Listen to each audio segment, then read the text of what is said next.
अब जब ये खबर बाहर आ गई कि आशीष ने ऐसे ऐसे डायन सिद्ध कर रखी थी, तो भाई आसपास के जितने कनेक्शन थे रिश्तेदारी ने सबने कनेक्शंस तोड़ दिए। जो ये था जिसने अमित ने बताया, अमित के दोस्त के चाचा के साथ ही इंसिडेंट हुआ था, तो उसके दोस्त ने भी अपने चाचा से कनेक्शन तोड़ दिया। हालांकि वो जो चाचा है उसके आशीष, वो क्लर्क की नौकरी कर रहे हैं और वो पुणे में है।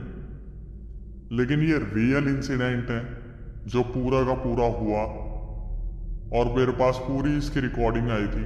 मैंने पूरी रिकॉर्डिंग को ध्यान से सुना, कहीं पे वो लड़का कटा नहीं, कहीं वो रुका नहीं। उसने एक एक चीज मुझे बताई कि अक्षय भाई ऐसे हुआ ऐसे हुआ, और जो जो उसने सुनता गया, जो जो वो था सब बता दिया। अब हालांकि वो जो आशीष है वो सेव है, लेकिन भाई कभी भी लालच में आ गया ना, ऐसी गलती मत करना। जो बोलते हैं ना कि ब्लैक मैजिक कर देते हैं, तो ब्लैक मैजिक का पार्ट बन जाते हैं कि एक काम कर, उसका धन मेरे उसमें डाल दे झोली में, और ब्लैक मैजिक करके उसका धन हटा दे, ट्रेजर खा जाऊंगा, फॉर्च्यून खा जाऊंगा, ये कर लूंगा वो कर लूंगा। ऐसा कुछ नहीं होता। कर्मों का हिसाब आपको इसी, बोलते हैं ना, इसी जन्म में दे के जाना, और इस जन्म में नहीं दोगे तो अगले जन्म में दोगे। आप किसी की किस्मत का नहीं खा सकते जो भगवान ने लिख के भेजा है। आप उसे छीन लोगे, लेकिन आपको फिर उसे सूद समेत लौटाना पड़ेगा। ऐसे पंडित जी ने उनके मुंह का बोला कि इतनी जल्दी आपको मुक्ति नहीं मिलेगी सारी चीजों से। उसके पापा पता क्यों परेशान थे?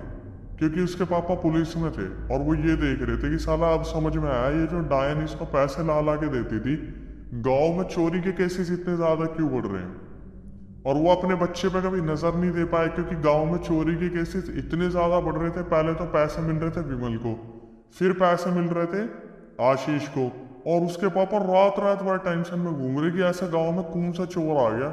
क्योंकि वो जो डायन थी, इनके पैसे मांगने पर वो घरों में से 500 की जितने भी गड्डियां होती थी वो सब खींच के इनके हाथ में ला के दे देती थी।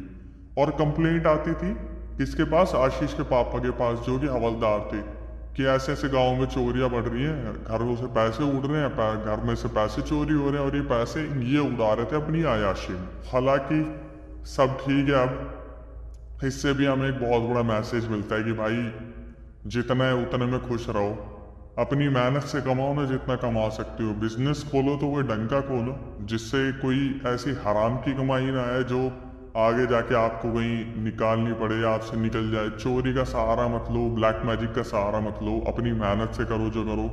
आप अच्छी खासी नौकरी कर रहे हो, कोई साइड इनकम जनरेट करने की कोशिश करो, कोई फ्रीलांसिंग वर्क ढूंढो। ऐसा कुछ मत करो जिसकी वजह से भाई दूसरों की बददुआएं और अपनी जिंदगी का सौदा करना पड़े। क्योंकि ये जो यक्षिणी समझ के जो कर रहे थे ना, ये तो कोई सौदा ही था। और वो तांत्रिक, उसका कोई अता पता नहीं है, क्योंकि वो जो तांत्रिक था वो तो खुद उस डायन से अपनी पावर बना रहा था। और उस डायन को पावर कैसे इतनी मिलती थी? क्योंकि वो भाई कभी जानवर खा रही है, कभी घर में किसी की बलि खा रही है, और उस बच्चे को तो मार ही दिया।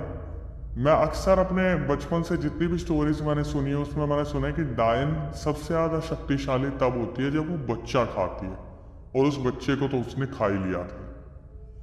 कहीं ना कहीं जो वो लड़का वो था विमल, उसने अपने पापा की बलि दे दी थी। ऐसे ही आपके साथ होता रहता है, कहीं ना कहीं चीजें आप देते रहते हो ये सोच के कि ठीक है, लेकिन एट द एंड नसीब में सिर्फ लिखा होता है तो वो होता है दुख। सो दोस्तों, अगर आपको ये रियल इंसिडेंट पसंद आया हो तो मेरी आपसे रिक्वेस्ट है कि इसको शेयर करना, चैनल सब्सक्राइब करना, यहाँ तक आ गए हो तो नोटिफिकेशन बेल भी ऑन कर लेना भाई।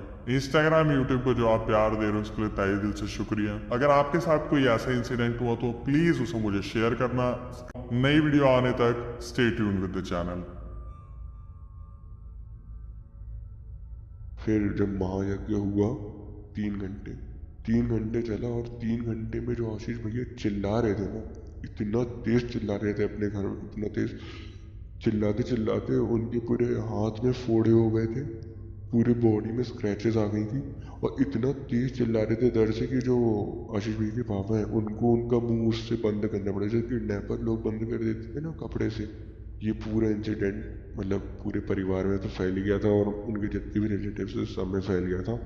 और जो मेरा दोस्त है उसी के चाचा, उन्होंने उनसे रिश्ता भी मतलब तोड़ दिया था ये पता चलने के बाद।